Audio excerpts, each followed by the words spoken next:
about to be completed જ છે. હા એમ જ છે, ખૂણા જ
Just one small request. Anyone who's using the mic to ask questions, please switch off the mic after you're done. That way, I think we are running out of batteries for mics. That way, the mics will last longer.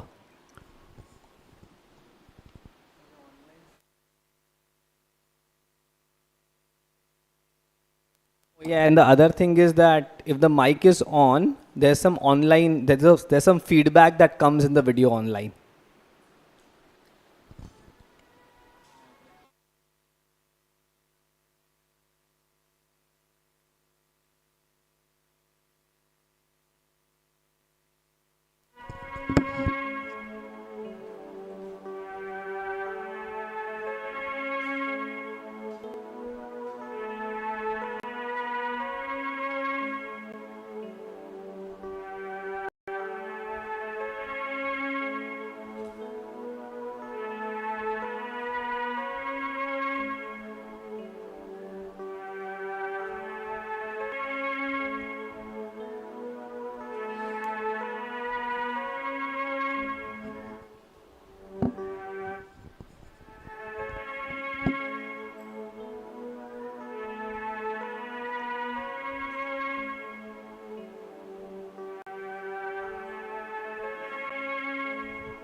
Oh, I'll just repeat the last line that we had read in the morning.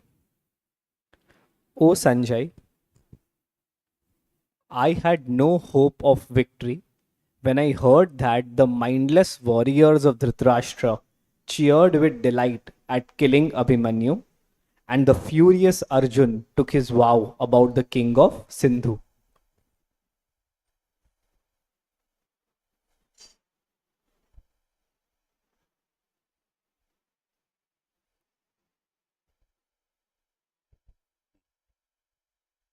This one we have to take?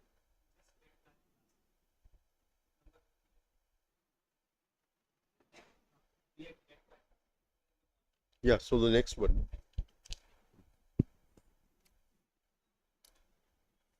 Anish, phone back, sorry. Phone. Sorry, we're just having. Sorry, give us 30 have we seconds. done this? That he took a vow to kill the king? You had asked the question on what could Jayadratha mean as homework? Oh yeah, of course, of course. Right. What could Jayadratha mean?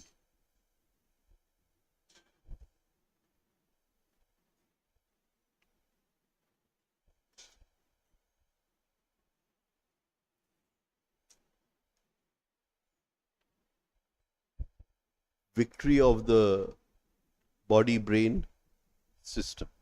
Victory of the body-brain system.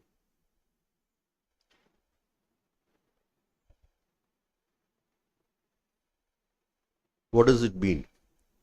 Definitely over the soul. Over the soul.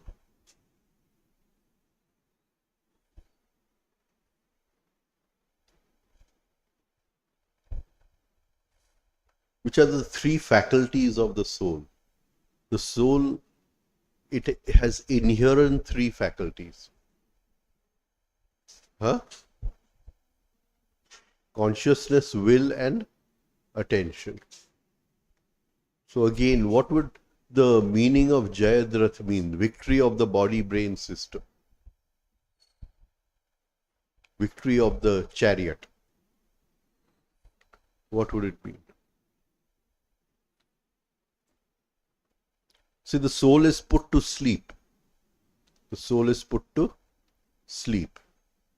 So what happens to its three faculties?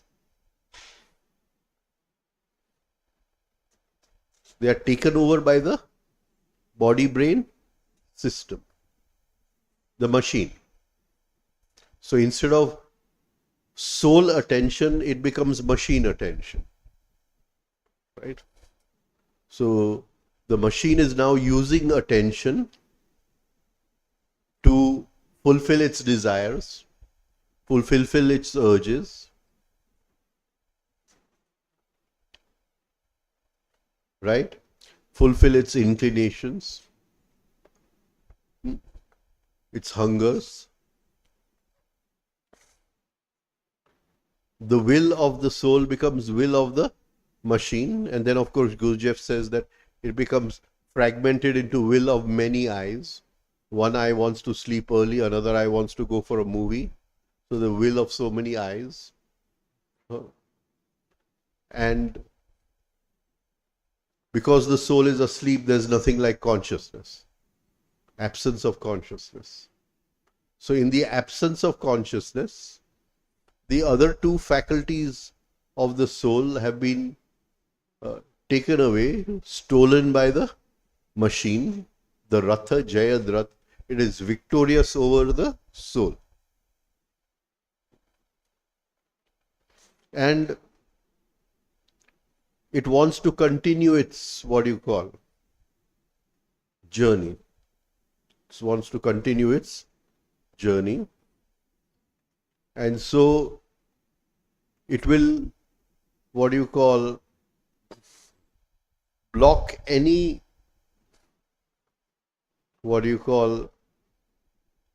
attempts by the soul to take it back. Right? So the whole effort is that which belongs to the soul should be given back to the soul. Consciousness, attention, and will. But they've been taken over by the machine, the body-brain system. So this is the basic meaning of the word Jayadratha. If you want to read that article on Jayadratha, we can go a little deeper into Jayadratha.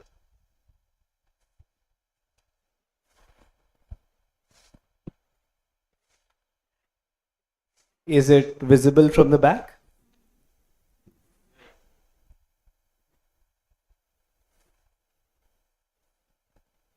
Jayadratha was the king of Sindhu and the husband of Dushala, sister of Duryodhan. Jayadratha tried to abduct Draupadi during the Pandavas' exile in Kamyak I.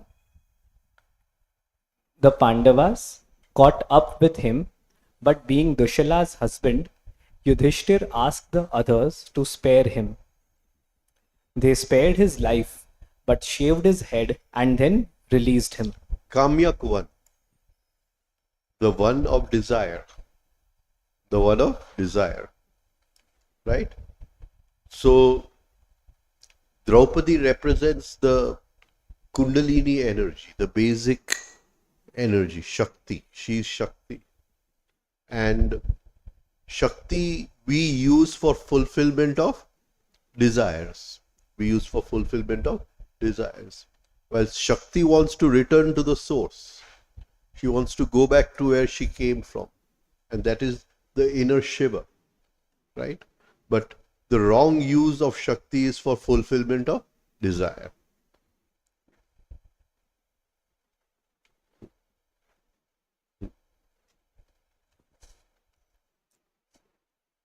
Jayadratha wanted to avenge this insight, and he prayed to Mahadev and was granted a boon by him that for one day during the great war he would be victorious against all the Pandavas but Arjun.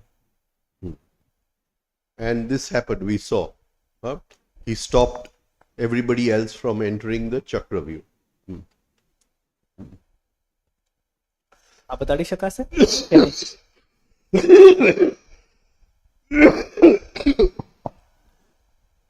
Sir, one question, sir.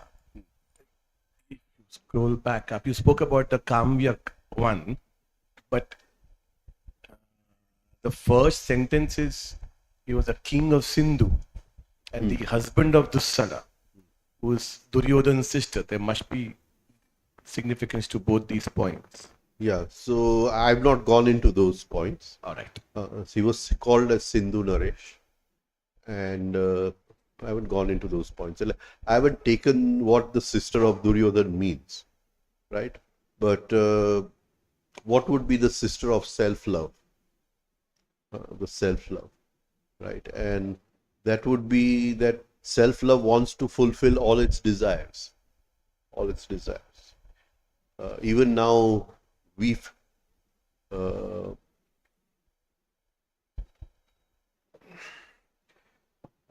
we feel there is fear of death. There is not actual fear of death. There is fear of my desires remaining unfulfilled.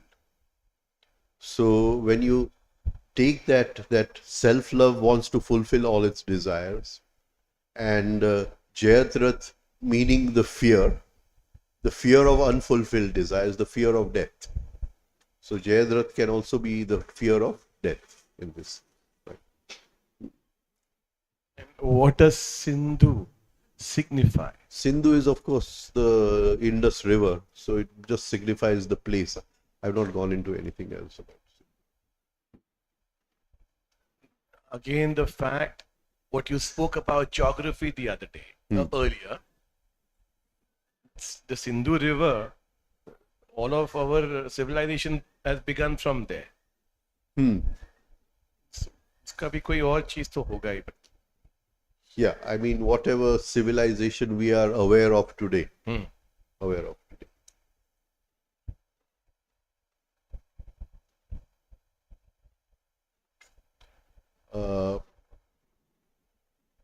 But what connection it has to Jayadratha? Okay. Also, कहीं पे भी कुछ है नहीं लिखा हुआ. 100 Kauravs and 1 sister, 101 children. But उसके बारे में कहीं है ही नहीं कुछ दुस्सला के बारे में. No, nothing else. Nothing. Should also say.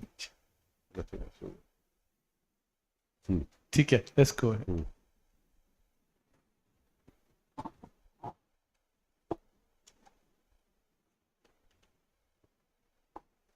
Rajan sir. Also, for 2 generations, there were 100 brothers and 1 sister. Even Gandhari had 100 brothers. Did she? I don't know. And the youngest was Shakuni, and they were all present, and they were given 1 grain of rice by Dhritarashtra. They came to war with this one, with Dhritarashtra for getting her married to a blind king. So they were all imprisoned, and they were all given 1 grain of rice. or something like that. I've not read that in the Mahabharata. And all the brothers had to survive, so they gave that one grain of rice to Shakuni to help him survive. He was the youngest of the 100. Yeah, but this incident has not come across us in the Mahabharata. So it must be from some other source. Must be some. So there are many other sources which are after the Mahabharata, and many of them have come from poetic sources and yeah. So we don't really know, but I don't think this story of anything like this is in the Mahabharata.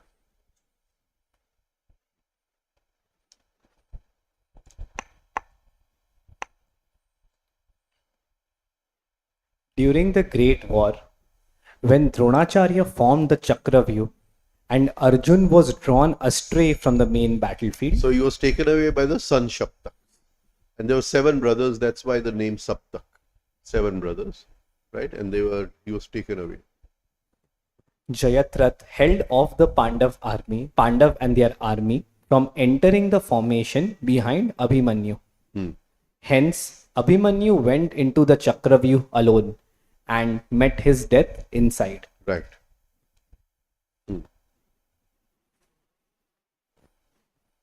When Arjun heard of this, he vowed to kill Jayadratha before sunset the following day or perish himself.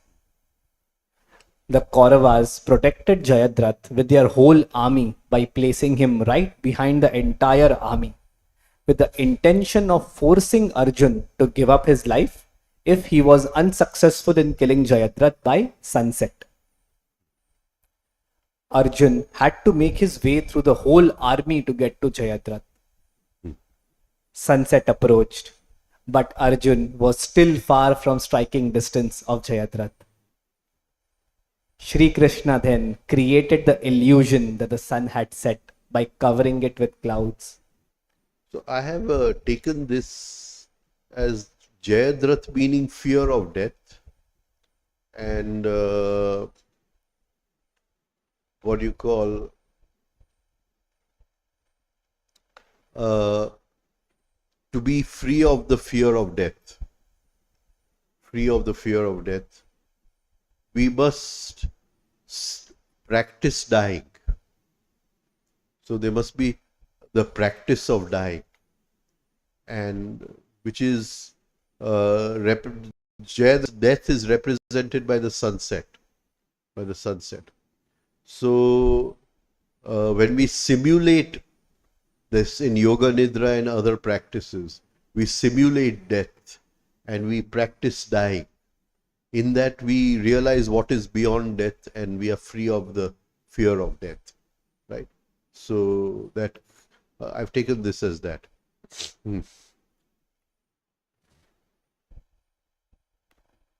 Thinking that the sun had actually set, Jayadratha came out of his safety formation.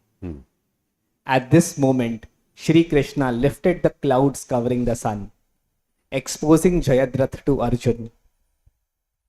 Arjun then struck an arrow, cutting Jayadratha's head off and killing him.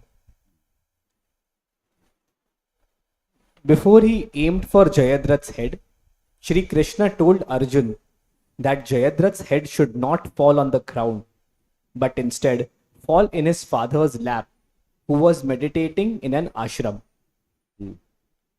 Jayadratha's father had a boon from Mahadev as Pashupat that whosoever fell Jayadratha's head on the ground, his head would explode into 1,000 pieces.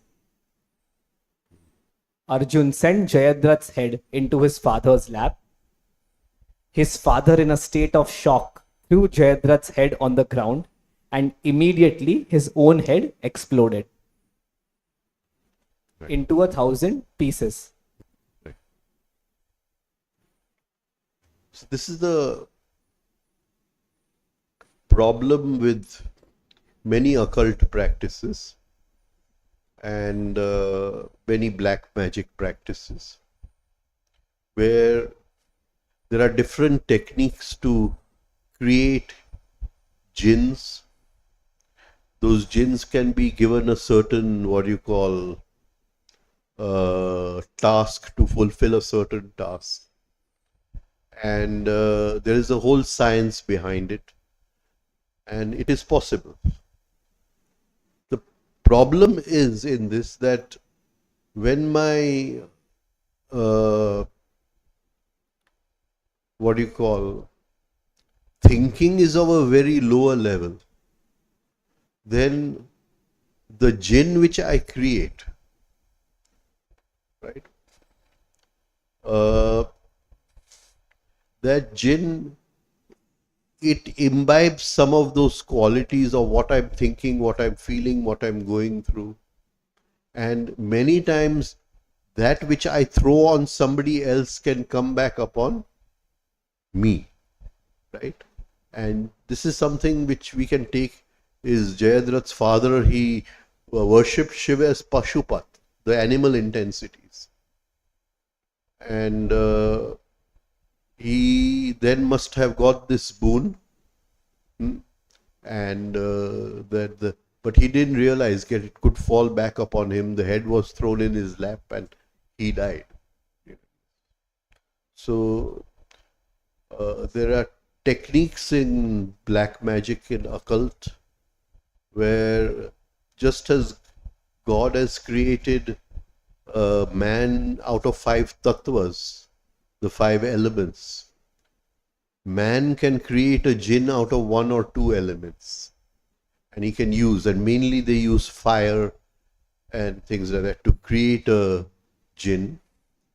And there must be a deep sensitivity involved in doing this. And then that can be given a certain task to fulfill that certain task. Now when these, in black magic and in occult sciences, when these jinns are created, if the creator of the jinn forgets to put in a command at the time of creation that after you have fulfilled your task, you must disintegrate, then that jinn can turn back upon him. So usually the disciples are trained that once you have created the jinn, you have to put a command that once your work is over, please disintegrate, you have to die. And so many times this is forgotten in the excitement of creating the jinn and having your task fulfilled, right? So this is possible. Now we get into the meaning. Jayadratha comes from the word Jayat, meaning victorious, and Rath, meaning chariots. The victorious chariot, the chariot which has stolen what belonged to the soul and taken those properties for itself. And this is in all of us, The chariots represents the body-brain system, and Jayadratha signifies the victory of the body-brain system over the power of attention. Right. So attention is it is something which belongs to the soul, but it is used by the body-brain system. It is done by seducing attention in sensual matters of the world, such as objects, people, and events. Excitement is the key to seduce attention from the soul to the body-brain system. Excitement. Hence, deep attachment or hypnosis of our own bodies is Jayadratha. Deep attachment to the body, deep attachment to the desires of the body, deep attachment to the hungers of the body, deep attachment to our inner urges. Patanjali calls this attachment to the body as abhinivesh, or the deep desire for sentient existence, which manifests as the fear of death. Yeah, you can drop all that. Take the next para. The state when our attention is totally seduced by an object of the senses is called Jayadratha. So we are totally hypnotized by an object of the senses. And this is the state of Jayadratha. When our attention is free from the pull of the senses, then that state is Arjun. Arjun. The first thing a disciple does is free his attention. Free his attention. In both these states, in both these states, the attention is one-pointed. In the state of Jayadratha, the one-pointedness attention is external and a result of hypnosis, whereas in the state of Arjun, the one-pointedness of attention is internal and a result of being free of any hypnosis. So, first is the state of identification, and the second is the state of non-identification.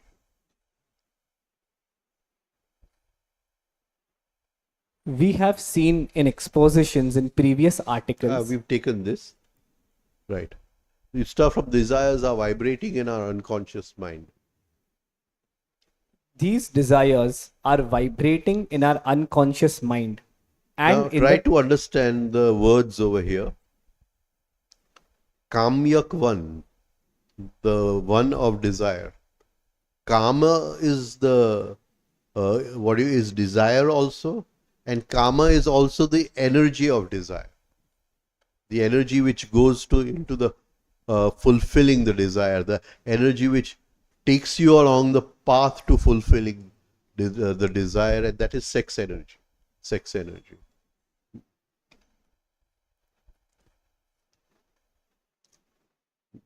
they manifest, and within our thoughts, we keep on abducting this vital sex energy by becoming seduced to beautiful objects or persons. Abhimanyu going into the Chakravyuh and being blocked off by Jayadratha to come out reveals to us that whenever Abhiman or ego leads us into a difficult situation in life, it is our own fear of the unknown or the desire for sentient existence that clouds our vision and does not allow us to see a way out of the situation. So he did not have a way out of the situation, right?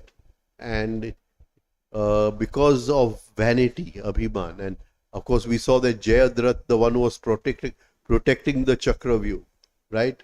He was the desire for sentient existence, the desire for fulfilling bodily desires, right? So these are the two things which always cloud our vision. Always cloud our vision. If only we can remain detached, the solution becomes visible. The Kauravas represent the 100 inclinations that seduce our attention all the time through the 5 sense organs. These are desires that keep on manifesting from our subconscious and our unconscious mind. These desires block the actual feeling of the real instinctive fear of death. How many of us have felt the real instinctive fear of death? Not death as the unfulfillment of desire. How many of us have had the sensitivity to feel the instinctive fear of death? What is the instinctive fear of death? When we are feeling out of breath in the refining exercises, sixth exercise or gold nugget, can that be? What is the instinctive fear of death?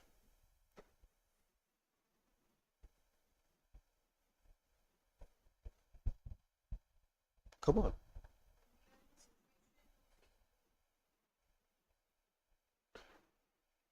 No one's practicing self-observation. No. When we fall ill,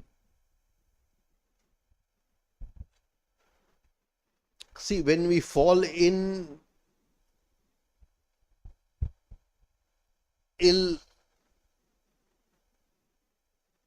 oh,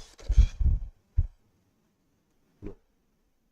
We have to catch it when we are healthy. Come on, everybody knows this. When we have something and fear that, oh, will this cause some disease or something? The instinctive fear of death. And it is something which is with us all the time, all 24 hours. Huh?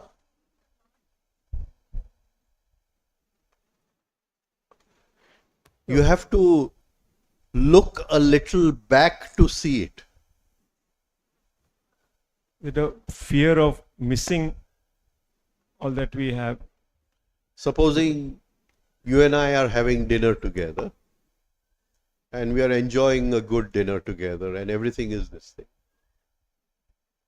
But if I'm a little at a sensitive level, deeper sensitive levels, and I look back a little, then throughout all the enjoyment, somewhere deep down is always the thought that this body can fall down in the next moment.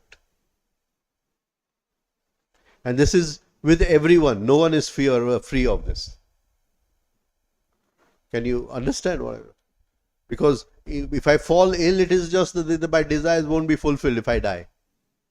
Right? It has nothing to do with the instinctive fear of death. But I'm talking to you at this moment, and if I can look little deep into my unconscious, there's always that thin line inside, that thin thread inside, that at any moment this body-brain system can fall down. I'm not aware of it, but it's always under the, what you call, and that is the instinctive fear of death. So you have to separate the instinctive fear of death from the psychological fear of death.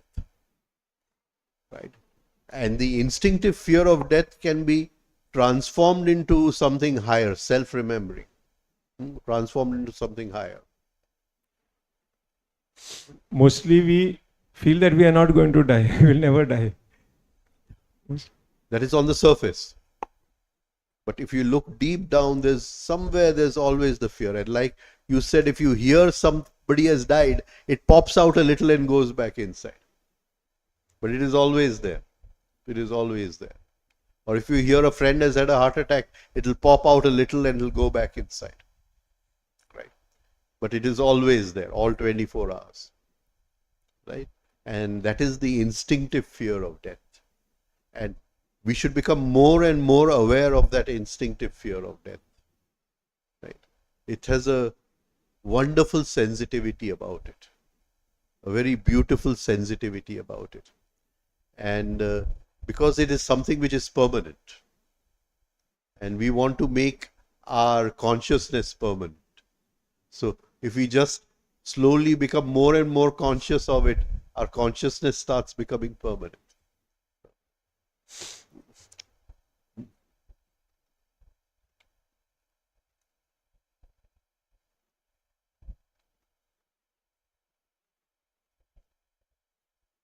When you go for a cremation or anywhere, there's this feeling that, there is an acceptance of death at that time when you see. So isn't that also coming out of the fear or the instinctive fear of death usually? Like if you go to attend a funeral of someone or anywhere.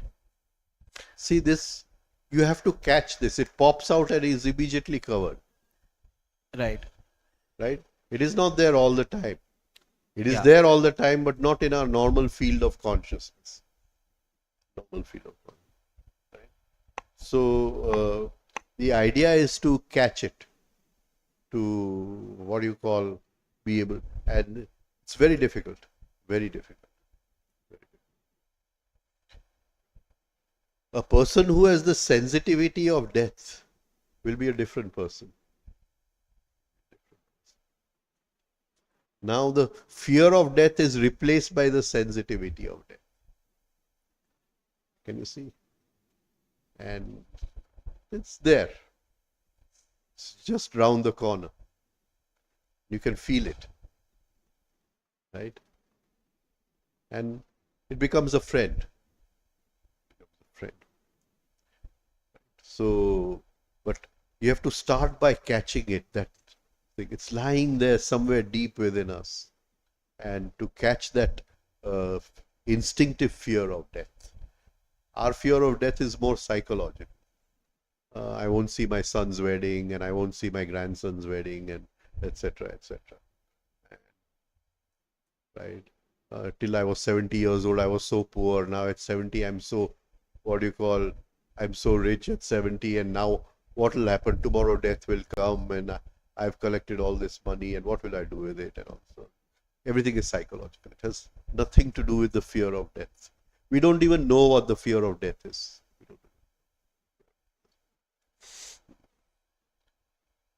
And the moment the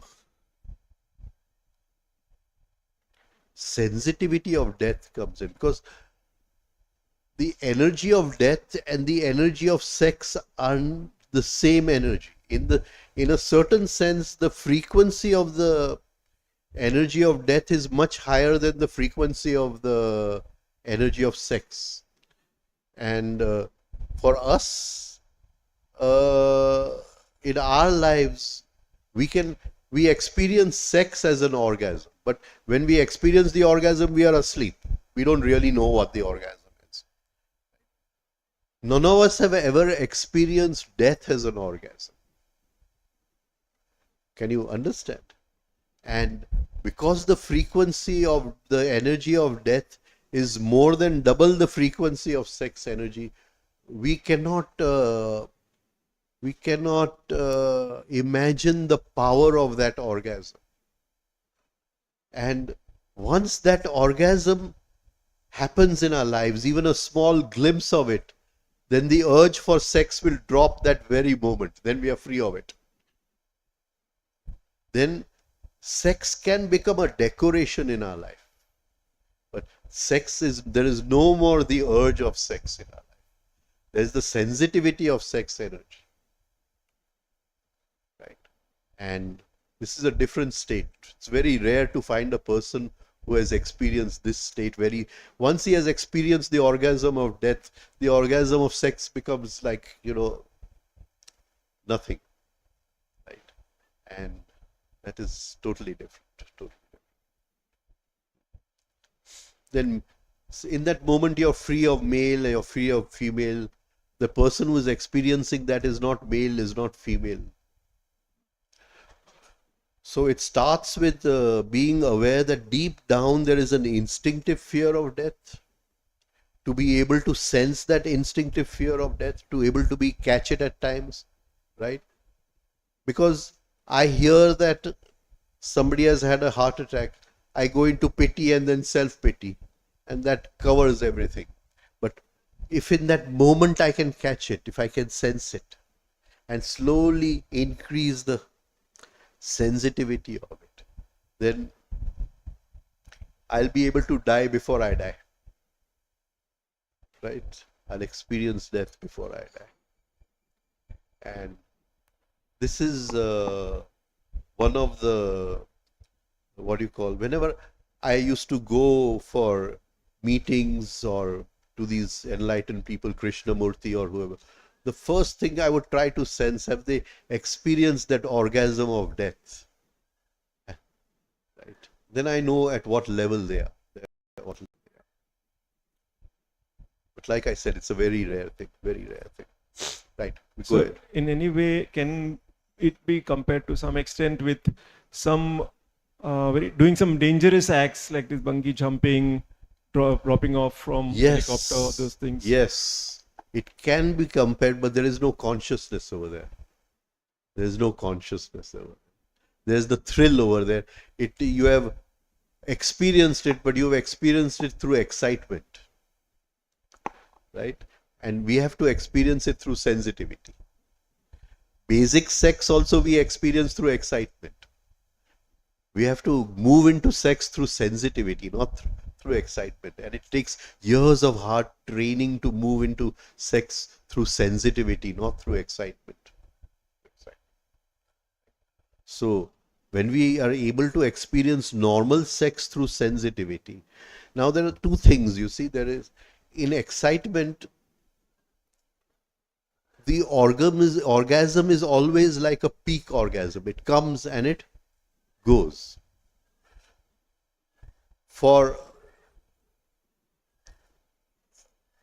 In tantric sex, the first thing you have to do is sacrifice orgasm. The teacher teaches you that the first thing you have to do is sacrifice orgasm.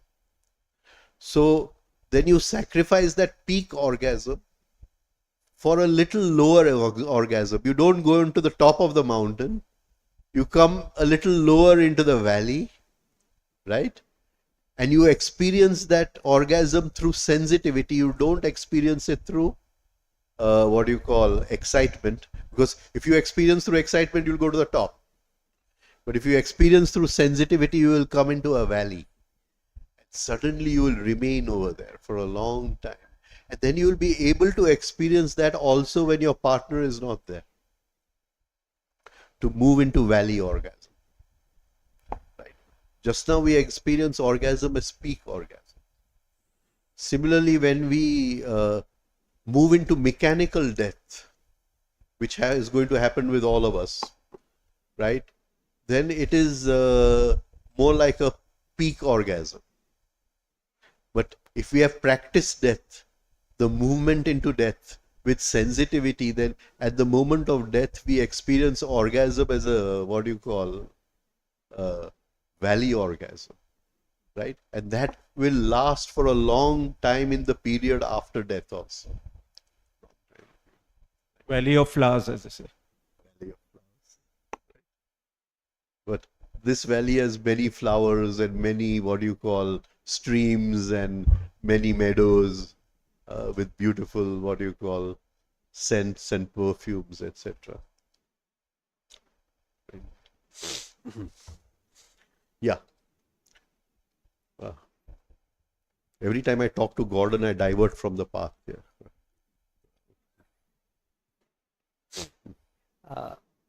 One more question. Yeah.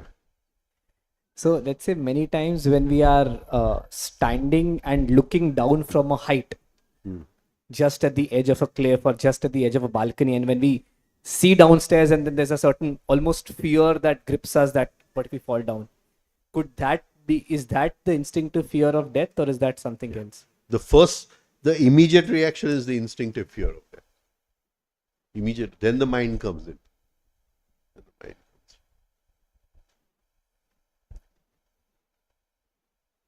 Which was that very famous movie where the detective has fear of heights, which is, Vertigo.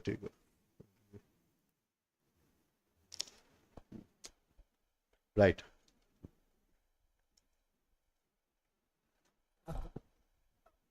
These desires block the actual feeling of the real instinctive fear of death.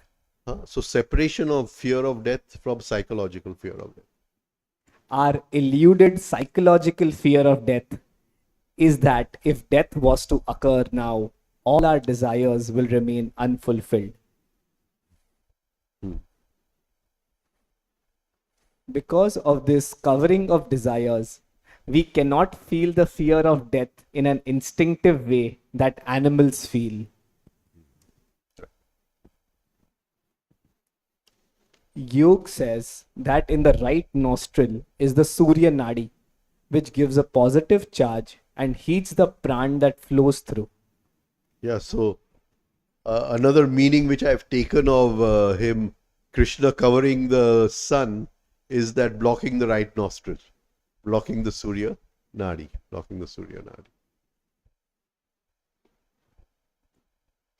And in the left nostril is the Chandra Nadi, which gives a negative charge and cools the pran that flows through. All negative emotions, especially anger and fear, need the support of Surya Nadi to seduce our attention and take away our energy, and thus making us victims of negative emotions. See, one thing which will help a lot is if you block your right nostril with cotton at the time of doing the refining exercises. Time of doing the refining exercise. You'll be able to move into this much easier. Much easier.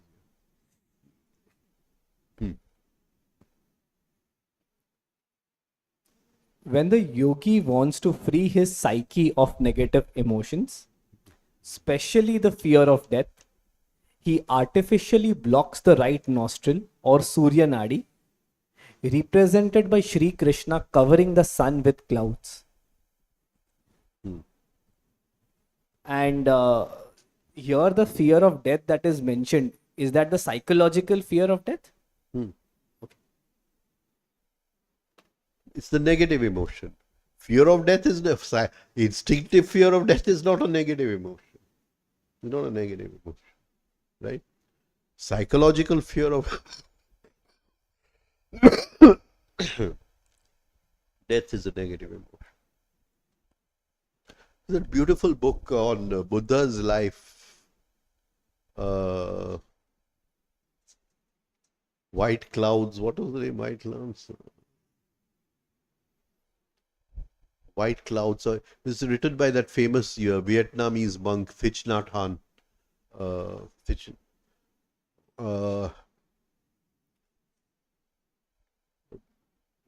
And in that his final, before he achieved enlightenment, Buddha, the final thing is he wants to get over fear, and he's fighting with fear like anything. Fighting with fear like anything. And he's sitting in the middle of the jungle. He's trying to work upon fear, and he could not work upon fear. Even if a twig would break in the jungle, you would think a snake has come or a wild animal has come, and he'd open his eyes, and he could not sit in the meditative pose. And he worked for months upon this, but he could not get over fear.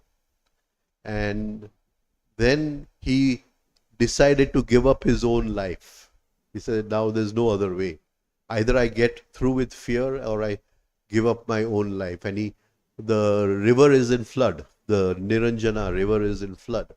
And he comes to the edge of the river and he, jumps into the flood. And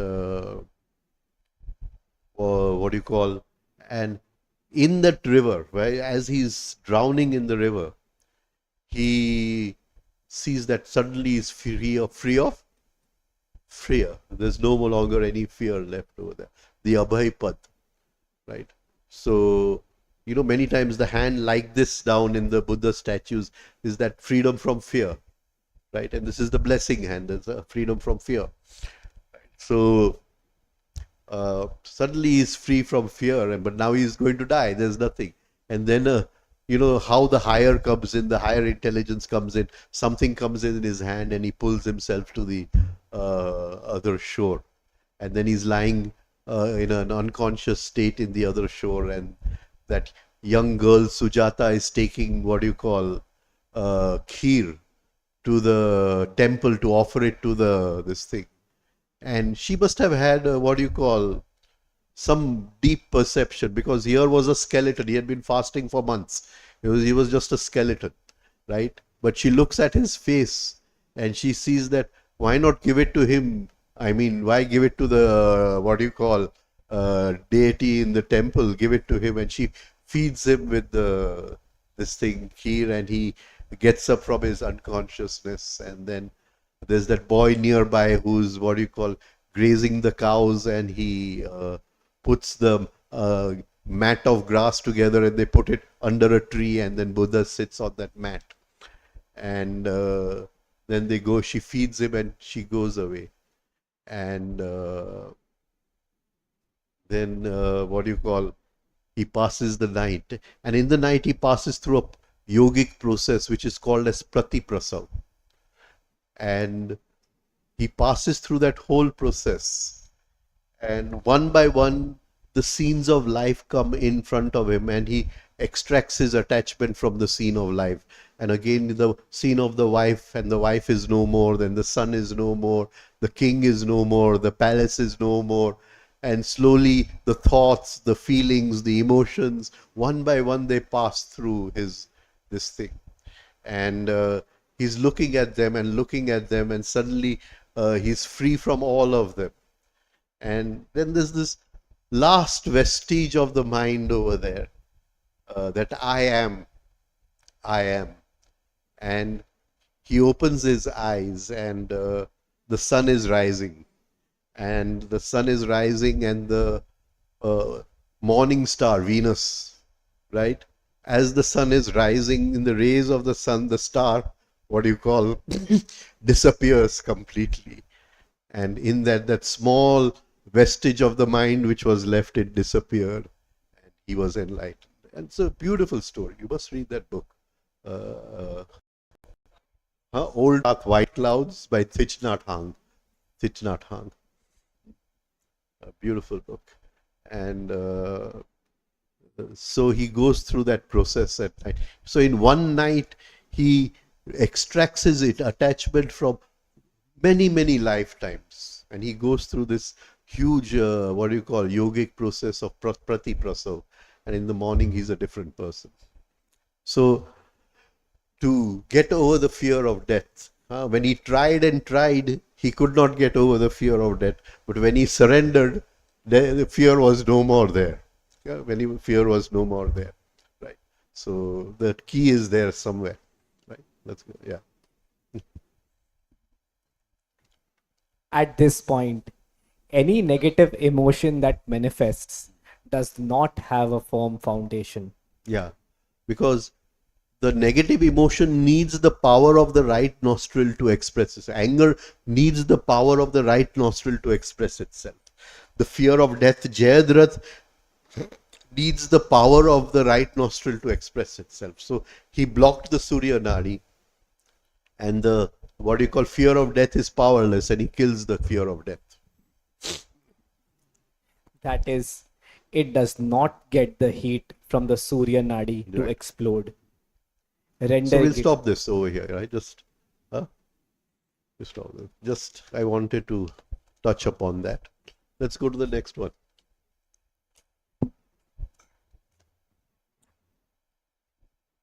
Oh Sanjay, I had no hope of victory when I heard that Arjun had taken a vow to kill the king of Sindhu We've been through this. Next and one. kept his vow in the midst of all his enemies. Right. O Sanjay, I had no hope of victory when I heard that on finding the horses of Dhananjay exhausted, Vasudev unyoked them in the field of battle, gave them water to drink, and then re-yoking them, drove on. This incident on the Mahabharata is beautiful, this incident. I mean, you see the, what you call, foresight of Krishna in this incident. Now, Krishna was driving Arjun's chariot as his charioteer. And his personal chariot, right, was, and his charioteer Daruka, right, was this thing, lying non-used. And that morning, what do you call, Arjun was going to go behind Jayadratha. And he calls Satyaki. And he tells Satyaki, today you don't use your chariot, take my chariot. Take my chariot. And Arjun passes through this whole throng of enemies and enemies and enemies. And at one point the horses are tired, the horses need to be unyoked, and enemies are coming from all sides, right? And they knew they were, what you call, surrounded by the enemies. And at that time, from the distance, they see that Satyaki is coming with what you call, on Krishna's chariot to help them. So, I mean, this foresight which he had. Now, if he had his own chariot, the horses would have got tired. But Krishna's horses don't get tired, right? So he came on his Krishna's chariot on that day. It's a beautiful story. Yeah, let's read this again. Oh Sanjay, I had no hope of victory when I heard that on finding the horses of Dhananjay exhausted, Dhananjay. Dhananjay, the horses of Dhananjay. Right. Dhananjay is another name for Arjun. Now, yoga has a deep connection with the inner nadis. And there are different practices to awaken different nadis. The nadi when you're sneezing, the nadi which in your, what do you call, yawning, the nadi when you're laughing, right? And there are even deeper sensitivities. We'll go into them someday. Dhananjay. It is the nadi connected with laughing. It is the nadi connected with laughing. And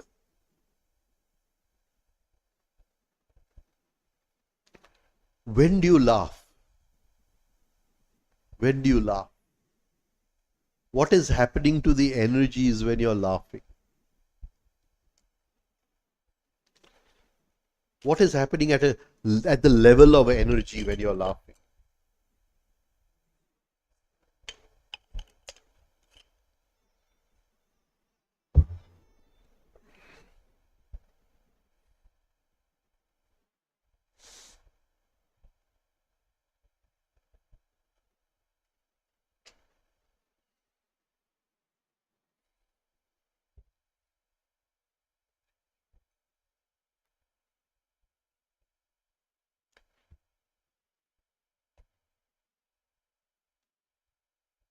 Thank you. So regarding the energies while laughing, the energy increase sporadically and become quite explosive, vibrate a lot. Or don't use the word explosive. Use another word. Use another word. Voluminous. So when the river is voluminous, what do you say? The river is it? Overflowing. Overflowing. When the energies are overflowing, you laugh. When the energies are overflowing, you laugh. And when the energies are down, you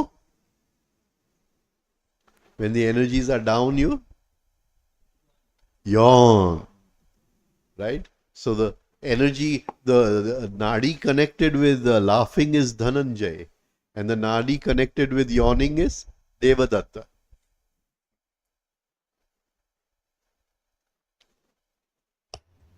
So these are all the very deeper parts of yoga. Very, very fascinating and deeper parts of yoga. Huh?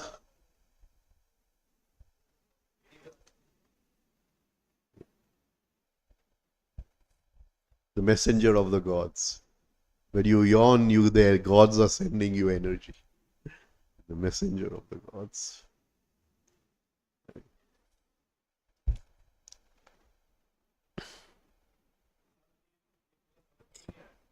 क्या?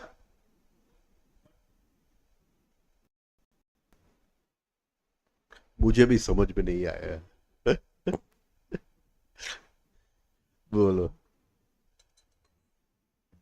क्या है? The entire thing, Vasudev unyoked them, gave them water, reyoked, drove on, and then what you spoke about, he sent this chariot with Satyaki. Satyaki. थोड़ा सा expand करना पड़ेगा इसको, मेरी समझ में नहीं आया. See, they were vulnerable because he had to unyoke the horses from the chariot. So Arjun was down from his chariot. He did not have the armor of the chariot to protect him. He did not have Krishna to lead him through the battle. So anybody could have killed Arjun at that moment. But Krishna saw this in the morning. Can you understand what I'm trying to say? And he asked Satyaki to use his chariot on that day, not to use his personal chariot on that day. And Krishna knew his horses would never get tired. So at that moment where he told Arjun, these horses cannot go further, I have to water them, I have to this thing, and he's pampering the horses, Krishna. And at that moment they are surrounded by enemies and they needed some help. And they see this person coming to help them. Sataki coming to help them.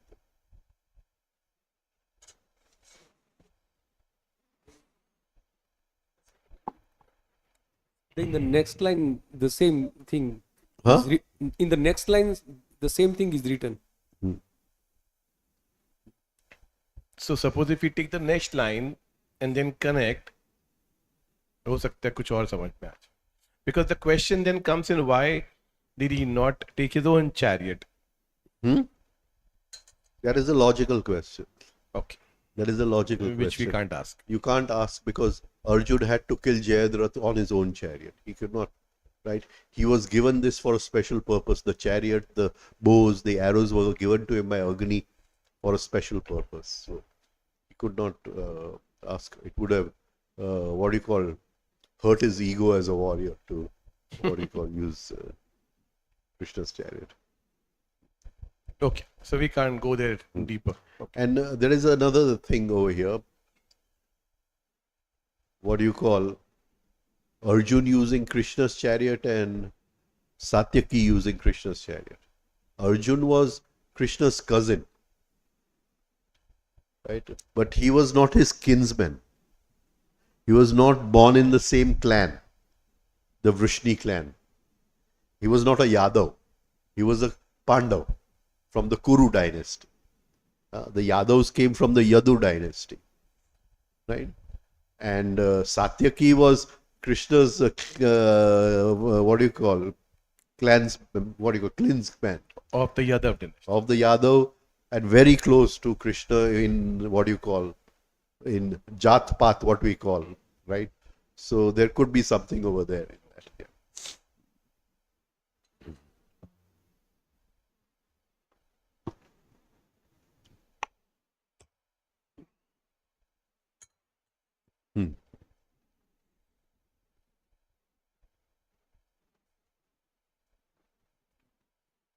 O Sanjay, I had no hope of victory when I heard that Arjun, on his chariot, fended off all warriors with his Gandiv bow, when the horses that drew his chariot were indisposed. Indisposed.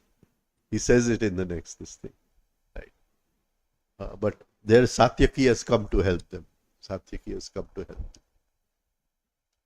O Sanjay, I had no hope of victory when I heard that Yuyudhan. Yuyudhan is Satyaki. Yuyudhan is Satyaki. Yuyudhan. Of the Vrishni race. So Krishna was of the Vrishni kull, and Satyaki was also of the Vrishni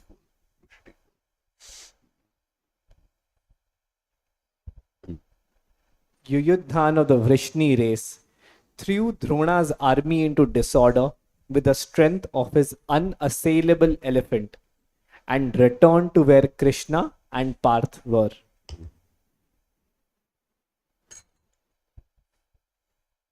There is some mistake here. It's not unassailable elephant. It was on Krishna's chariot. On Krishna's chariot. There's some mistake over here. O Sanjay, I had no hope of victory when I heard that Karna, with Bhim in his power, spared his life with some abusive words and dragged the warrior with the tip of his bow. So he insulted Bhim, but he did not kill Bhim. Where Bhim, he could have killed him very easily, Karna, and he did not kill him. And Bhim did not know, but Karna knew that Bhim was his brother. Right? And he had promised that only one of your sons I will kill. Right? So. साहब ये युद्धान का मतलब नहीं आया. Dhan means to collect and put together. So, avdhan, attention, to collect your attention. Yuyudhan, the attention for the battle. The one whose attention is totally on the battle ahead, Yuyuddha. So,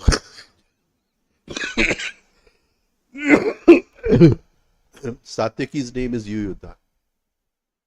And then what does Sataki mean? Satyaki is the search for truth. Search for truth. Or the thread of truth. The thread of truth.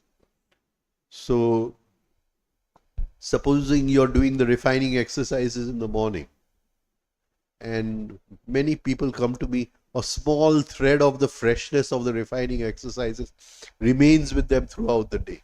That is Satyaki. That is Satyaki. That thread of remembering is Satyaki. Thread of remembering is Satyaki. Right? And you see, all the, what do you call, warriors in the Mahabharat battle, they are mainly disciples of Dronacharya. Only Abhimanyu is a disciple of Krishna. Arjun's son is a disciple of Krishna. And Satyaki is a disciple of Arjun. And even Karna is a disciple of Parshuram. Parshuram. Right. Karna, Bhishma and Dronacharya are three disciples of Parshuram. Correct. Then this makes sense now. Threw Drone's army into disorder. Whatever the sentence that you're speaking, what you're saying about the elephant, something is wrong over here. But still, the focus is on the army being thrown into disarray, into disorder. That was the Chakravyu formation, the formation on that day, not the Chakravyu formation. Drona's army. Yeah. Because of what you're saying, the focus being on battle. And that seeking of truth being with one all the time. But if there is something wrong over there, unassailable elephant. Satyaki churning the entire army of Drona. He is mathi nakhe છે. He puts them in all directions. He's firing arrows in all directions. All directions. I mean, it's a very interesting part of the Mahabharata. So we'll have to read that to know exactly yahan pe kya ho gaya. And is there any special reason why he's now referred to as Parth over here in this particular sentence? Parth, the daughter of Pritha, the son of Pritha. Parth, the son of Pritha, the son of the earth. Son of the earth, right? So,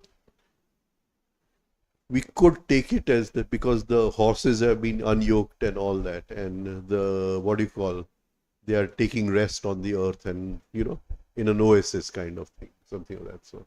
Okay, ठीक है sir. There is a slight variation in this in the translation by Kisari Mohan Ganguly.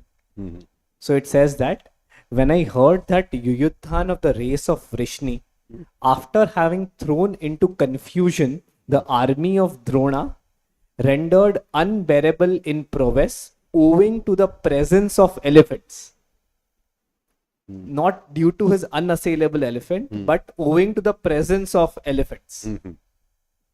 Retired to where Krishna and Arjun were. Right. That I know, that Krishna called him in the morning and said that you take my thing, don't go on your chariot. O son.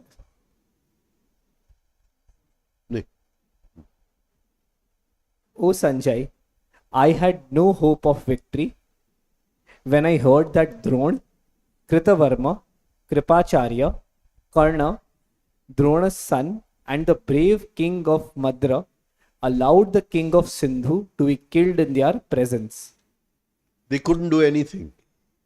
They could not do anything because they thought the sun had set. They thought the sun had set. And they just watched. And it was exact revenge of Abhimanyu's killing. The same people who killed Abhimanyu watched when they could do nothing, and Jayadratha was killed. Krutvarma, Drona, Kripacharya, Karna, Drona, son Ashwathama, and of course Dronacharya, right? And of course the Madra Naresh, Shailya, all of them were involved in the killing of what do you call, Abhimanyu. And now suddenly they are watching and they can't do anything, and Arjun goes and kills Jayadratha. With all their power, they could not do anything. Arjun kills Jayadratha. Something to ask over here, Saab, because you haven't written anything about Kritavarma, and I've asked you this earlier, but since we are now here, it'll be missed out. The meaning. I talked about him last time. I know, but ये sentence में अगर वो नहीं कहेंगे तो फिर miss out हो जाएगा. Kritavarma is Krishna's cousin, also his clansman, right? And when the war is over, only 5 people survive the war. What do you call? 6 and 3, 9 people survive the war. The 5 Pandavas, Krishna, Kripacharya, Krutavarma, Ashwatthama and Satyaki. Now he was the only Yadav on the side of the Kauravas. Only Yadav on the side of the Kauravas. And Krutavarma symbolizes jealousy. And he symbolizes that aspect of jealousy where you feel jealous for your own brother. Because he is a big devotee of Krishna. He is a big devotee of Krishna, and he does puja of Krishna every day. And when Krishna was in, Dhritarashtra's court, and he showed his, celestial self, Virat Roop. And Kritavarma and Satyaki were with him at that time. Right? And he tells Kritavarma to get the army ready, get this thing ready. And you see, and if he wanted at that time, he would have killed Duryodhana at that moment only. But Arjuna had taken a vow, and so many things were there. Bhishma had taken a vow and all that. So here we have a very strange case of Kritavarma, where he is a devotee of Krishna, but he's fighting against the Pandavas. And he's fighting against the Pandavas because he's a victim of jealousy. And he was in love with Satyabhama and wanted to marry Satyabhama, but Satyabhama chose to marry Krishna. So here is a person who worships Krishna but is jealous of Krishna at the same time, and he's in this thing. So it doesn't matter if you worship Krishna, you'll still fight against him. Still fight her because he stole your woman. He stole your woman. Right? And Saab, the king of Madra. Shailya.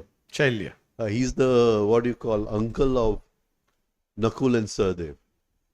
So Nakul and Sahadev's mother Madri, she was from the king Madra Naresh, the daughter of Madra Naresh. And her brother is Shailya. And still he fights with the Kauravas. Yeah, so again one more. He's coming to fight for the Pandavas. But Duryodhan, he arranges a big camp on the way and he treats him so well. Waylays him. And so he gives up and he says, now I have to fulfill my debt to Duryodhan. He deceives him in some way. Yeah, so Shailya. Shailya means the spear. Right? Madra means one who is drunk with the ego. And a very egoistic person is also a very intelligent person. Right? So, they have two qualities, the egoistic person. If you praise them and butter their toast, right, they'll do anything for you. Right? And if you want to find out your own weak points, you ask them, they'll tell you all your weak points very easily because they have the spear and the spear goes in. And these are two characteristics of Madra, the egoistic person. So the first characteristic was used by Duryodhana. That, he praised him so much that he had no other way, but he had to come onto Duryodhana's side with his one Akshauhini Sena. One Akshauhini Sena. So then Yudhishthir, being intelligent, he also realizes, says, okay, now when you become Karna's charioteer, at that time you keep taunting Karna. So that will break his will to fight against Arjun. So Shailya, keep using your psychological spear to hit what you call Karna and break his will. But then why did he listen to Yudhishthir now after having agreed? Because with he is the mama, ne? Hmm. He's the mama. So, I mean, he says, I can't help it. I have to fight for Duryodhan. But he's also their uncle at the same time. There is something else, a little deeper thing. Because वो दोनों की तरफ कर रहा है अभी. So he fulfills his obligation to Duryodhan by fighting for him. And he fulfills his obligation to Yudhishthir by, belittling Karna. There was no obligation over there. Obligation because he's my relative, my mama, he has to fight on my side. But he's the Madra Naresh, no? Which is, his sister is married to Pandu. Correct. So his first obligation is towards the Pandavas. But he didn't fulfill that obligation. Let us listen to what he has to say. May I contribute to this? Yes, please. She swore to the Mama Shailya swore to give his strength and his army to Duryodhan, but he had not sworn his Vani to Duryodhan. Right. So he gave So his they Vani. used the Vani and they. Right. He gave the Vani to Yudhishthir. Yes. Listen to me. इसकी वाणी नहीं सुना मैंने पे. बैठना है यहाँ पे.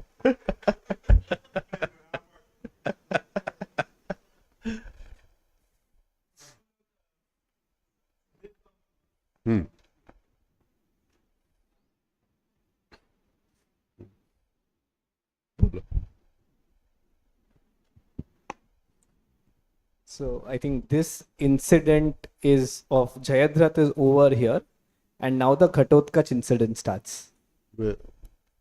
Oh Sanjay had no hope of it. Point number 65 and 66.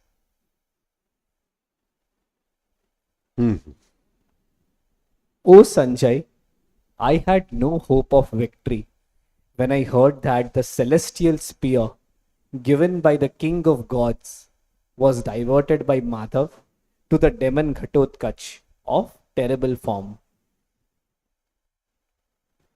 So two things Krishna did. Because Abhimanyu was killed not in the with the rules of battle, Ghatotkacha comes in the middle of the battle. He doesn't come from the beginning of the battle. And Ghatotkacha and his whole army of demons, their power only rises in the night. So they had to be able to fight in the night. So the battle continued in the night. And Ghatotkacha would have finished off the army. He was just one by one, he was just finishing off the army, and they didn't know what to do. And Krishna knew that he would have to use this, power which Indra had given him against Ghatotkacha. And Karna was very reluctant. He knew at that moment we have lost the war. This was the final thing which would have won the war for them. And he was very reluctant. But in that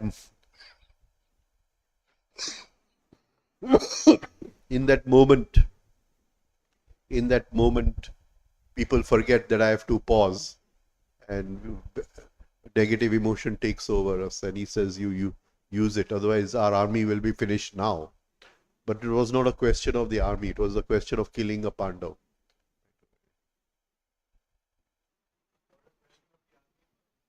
It was killing the Pandav, killing Arjun.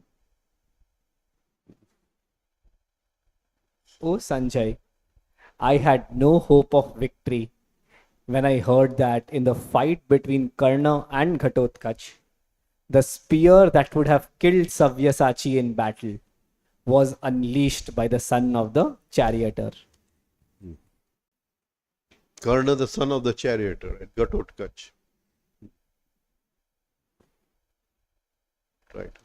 We did this one. Anything you want to ask? Sabyasachi is Arjun. Huh? Nay. Sabyasachi is the one who can fire the bow with the right hand and left hand equally. Sabyasachi. He's balanced in both. He's ambidextrous. He's ambidextrous.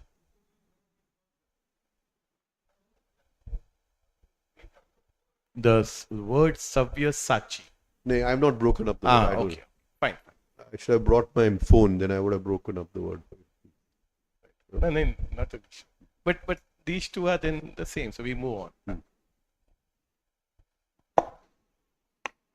O Sanjay, I had no hope of victory when I heard that Drishtadumna, violating all norms of what was right, killed Drona while he was alone on his chariot, insensate and bent on dying. So Drona as habit, and the mechanism of habit can only be killed when it is not in the process of making a habit. And it is never in the process of not making a habit. So it has to be found that moment when it is not making a habit can be. Only then can we observe the mechanism of habit. O Sanjay, I had no hope of victory when I heard that Nakul, the son of Madri, engaged the son of Drona in a chariot duel before all the people and proved himself to be equal in war. So let me just say one thing over here. In the earlier sentence, violating all norms of what was right. Yeah. Even now, after the whole war has been lost, he's not going to accept that the wrong was begun by him. Yeah. His He's self-love still is going to say violating Yeah. all norms. Yeah. I mean, it was because of this that the norms had to be violated. There was no other way they could kill the Kauravas, the norms. So they had to pay by something to gain something. So they paid by Abhimanyu, and then they could gain after that. Yeah, even after remorse, the intelligence of negativity never going to admit. Yeah. Never. Self-love is there, right? It's till the always end. there. Always there. Right to the end.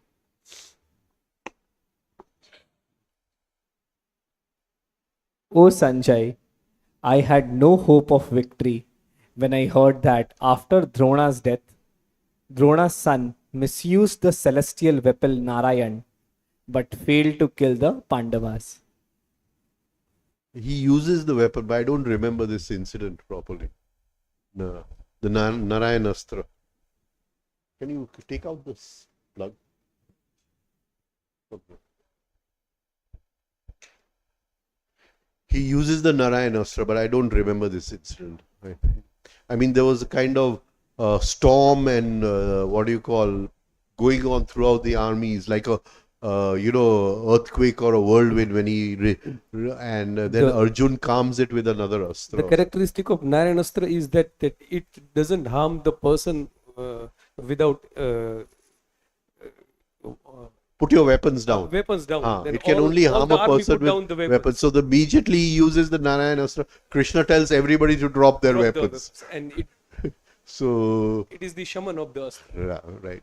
And only Krishna, you knew this secret that you immediately told everyone to drop their weapons. Right. Huh? One who surrenders can't be killed.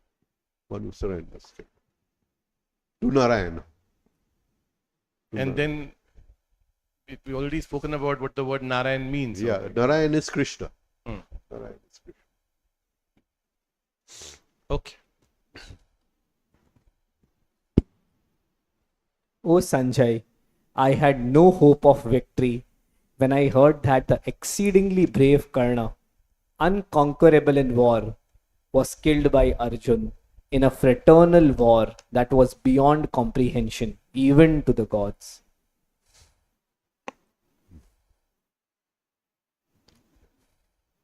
What is the meaning of fraternal?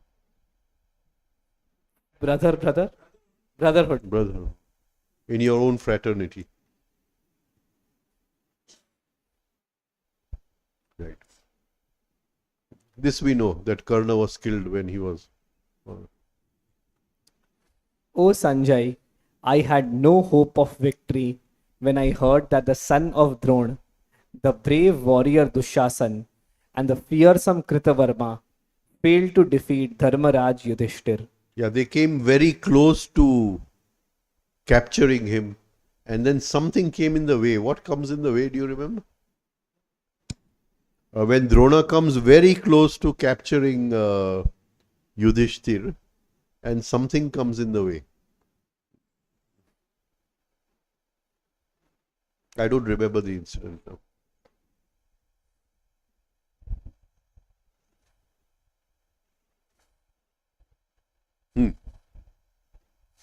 O Sanjay, O Bard, I had no hope of victory when I heard that Yudhishthir killed the king of Madra, who always taunted Krishna in battle.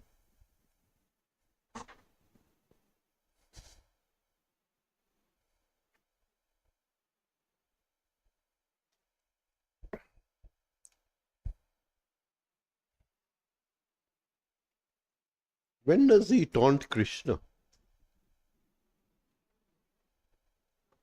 When does he taunt Krishna?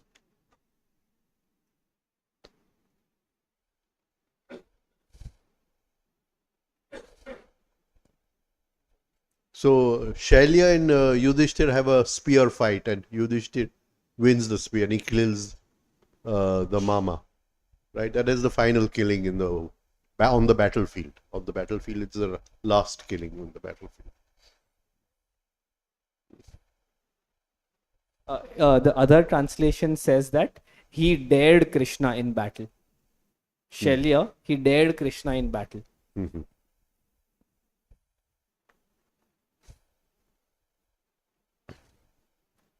O Sanjay, I had no hope of victory when I heard that evil Saubal, the cause of the game of dice and the quarrel, though armed by magic, was killed in battle by the Pandav Sahadev. So Shakuni was killed in battle by Sahadev. But why Sahadev?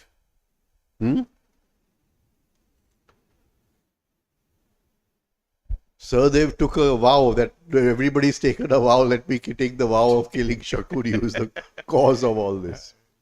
But there's something deeper than Obviously. this. He was well versed in the occult arts.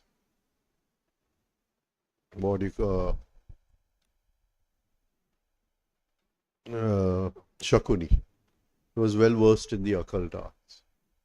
And so he could create magical obstacles. And Sahadev was nearly at the level of Krishna. But the thing was that he could not tell anybody. He could only answer the question if Somebody will ask him the question. Right? So Sahadev had all the qualities. The tactics to break the occult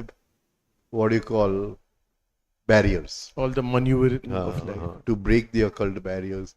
And so the final that fight is between Sahadev and Shakuni. And Sahadev was the greatest of astrologers. Again, the problem there was somebody has to ask him. Nobody asked him. Everybody asked Krishna. Right? And Krishna knew about Sahadev. That he had all these powers. But he was not allowed to express those powers.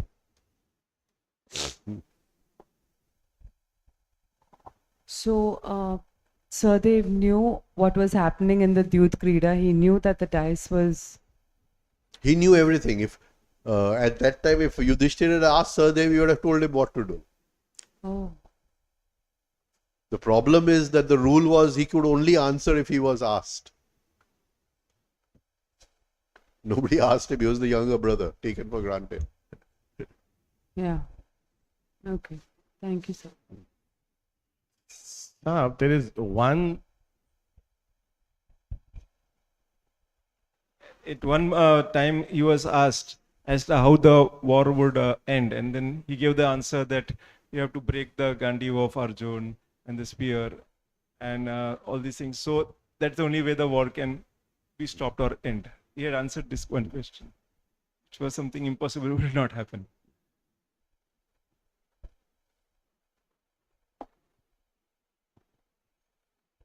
We will go आगे sir.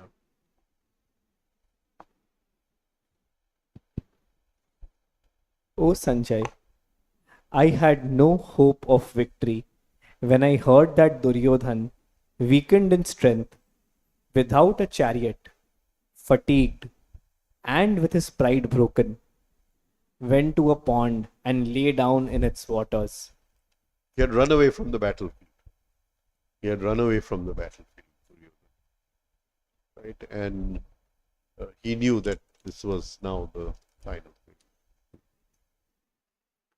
O Sanjay, I had no hope of victory when I heard that the Pandavas, accompanied by Vasudev, stood at that pond of the Ganga and addressed my quarrelsome son with contempt.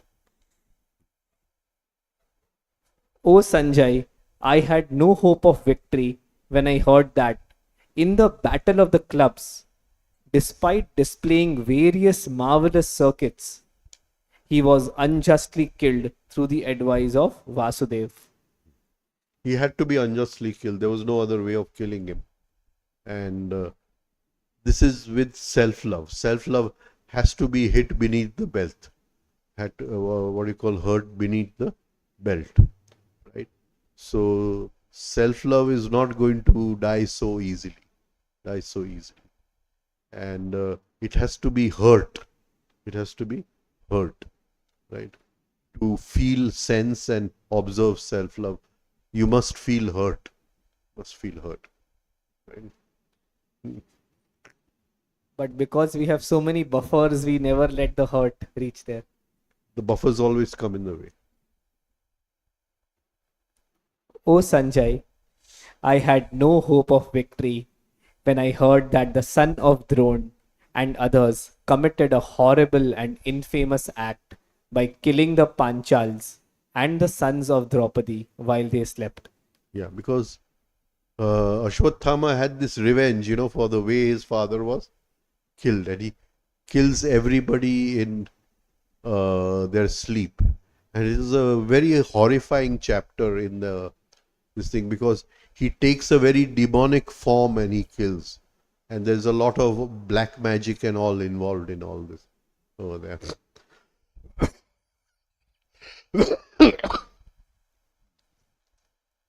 O Sanjay, I had no hope of victory when I heard that, pursued by Bhimasen and angered, Ashwatthama discharged the greatest of weapons named Aishik, which killed the unborn in the womb. O Sanjay, I had no hope of victory when I heard that the weapon Brahmashir was discharged by Ashwatthama and repelled with another weapon by Arjun, which he then pacified. But Ashwatthama had to surrender the jewel on his head. So Ashwatthama killed Uttara's womb, where Abhimanyu's son was unborn at that time. And he then sent the Brahma Astra to kill the Pandavas. And that Brahma Astra was countered by Arjun's Brahma Astra. And everything got pacified at that. And then Krishna gave through his power, he gave life to the unborn womb, a dead womb, and that is why they named the child Parikshit, the one who has gone through the examination, the one who's gone through Pariksha. Right? He was named Parikshit. Right? The child was named Parikshit. Well, why he has put it, I don't know. This is the first time I've come across the word. So actually,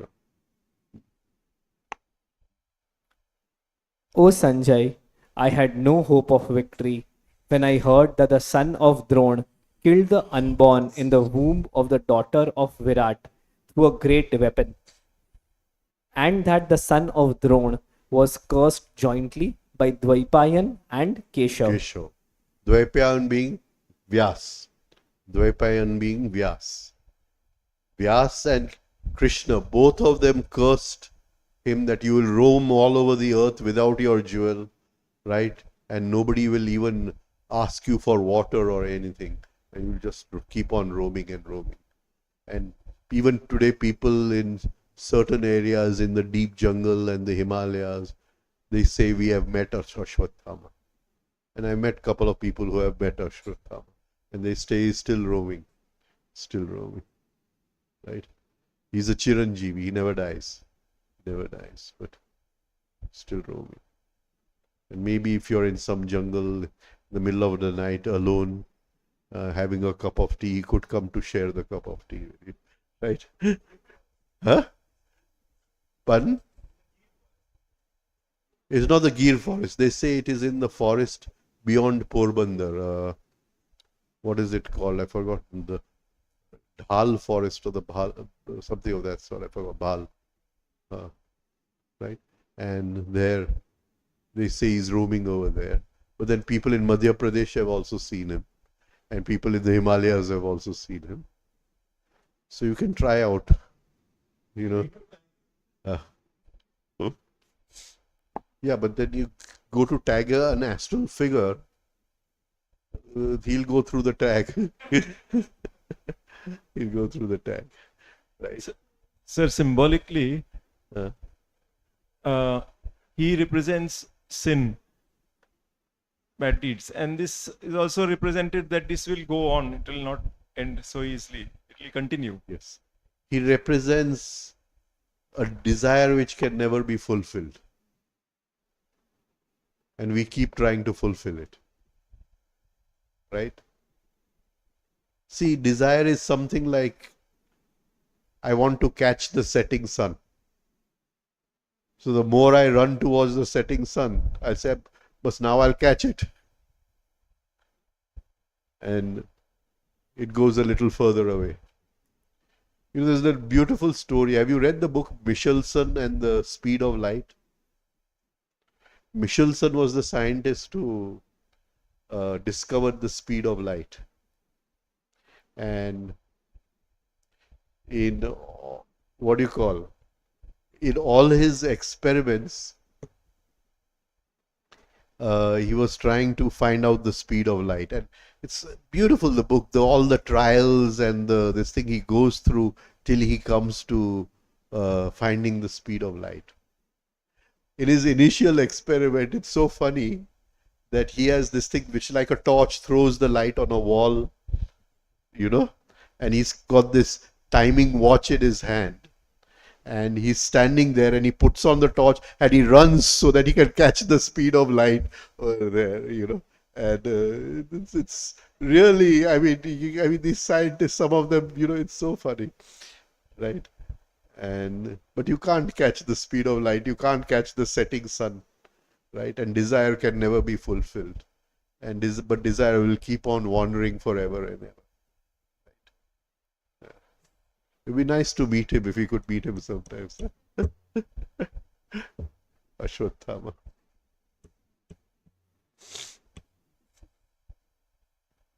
Sir, we mostly find these Chiranjeevis are symbols or persons, characters of those type which would live on forever.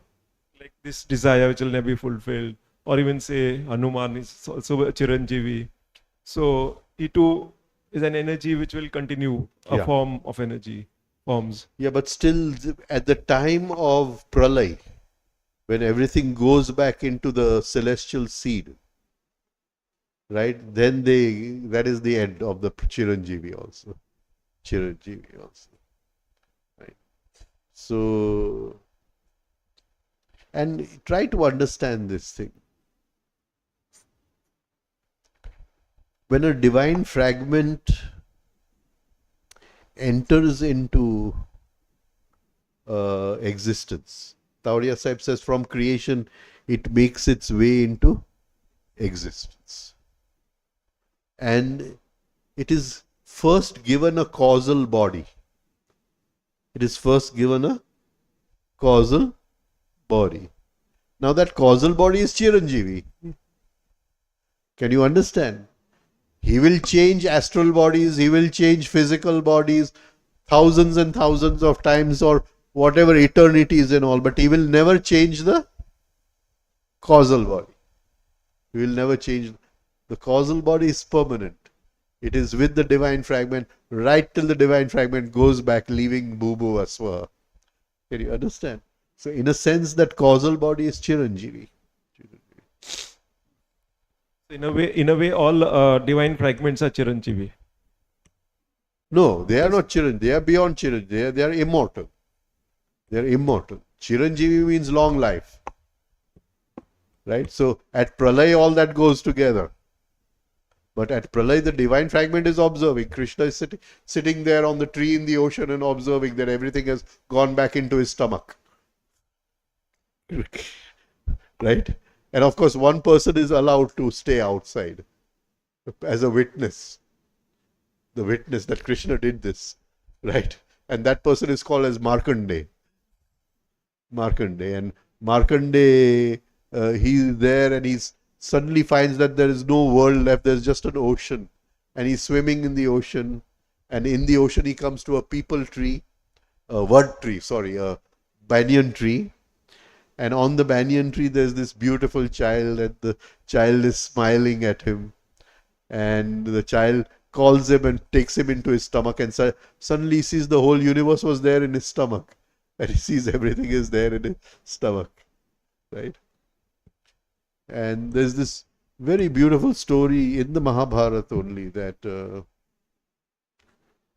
the Pandavas are in their Agnatwas and it is evening time. And they see someone coming from a distance and they see it is Markandeya. Now Krishna has come to visit the Pandavas in their Agnatwas. And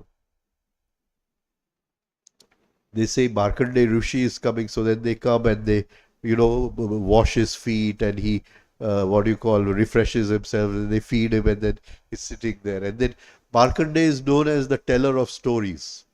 The teller of stories.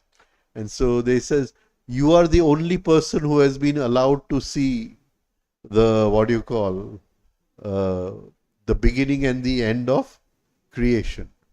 You are the only witness to that beginning and end of creation. So they says, please tell us the story of the beginning and end of creation. So Markandeya is sitting there and then he says, I can only tell it if Pitambari, the one who wears yellow clothes, Krishna, Pitambari, right? So he says, if he gives me permission, if he gives me, and at that time Yudhishthir knew, but the other Pandavas suddenly realized the divinity of Krishna at that moment. You get it? Yudhishthir knew the divinity of Krishna. And then he starts this story of how he was swimming in the ocean and there was nothing and this young child was there on the tree. Now, in that moment,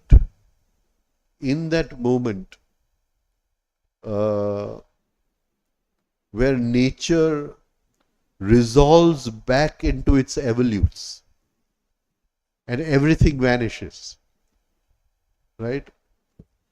There is this witnessing factor called Markandeya. Now, if you go back to the sex act, in that moment of sexual orgasm, suddenly you're on the point where creation has gone back into its evolutes. That is why you're experiencing so much joy and pleasure in that orgasmic sex. And if we can in that moment awaken Markandeya, then suddenly we see the beginning and end of creation. The beginning and end of creation.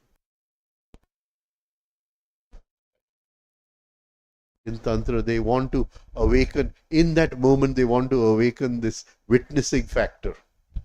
The one which witnesses the beginning.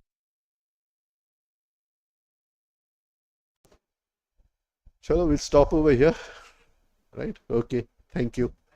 Good night, everyone.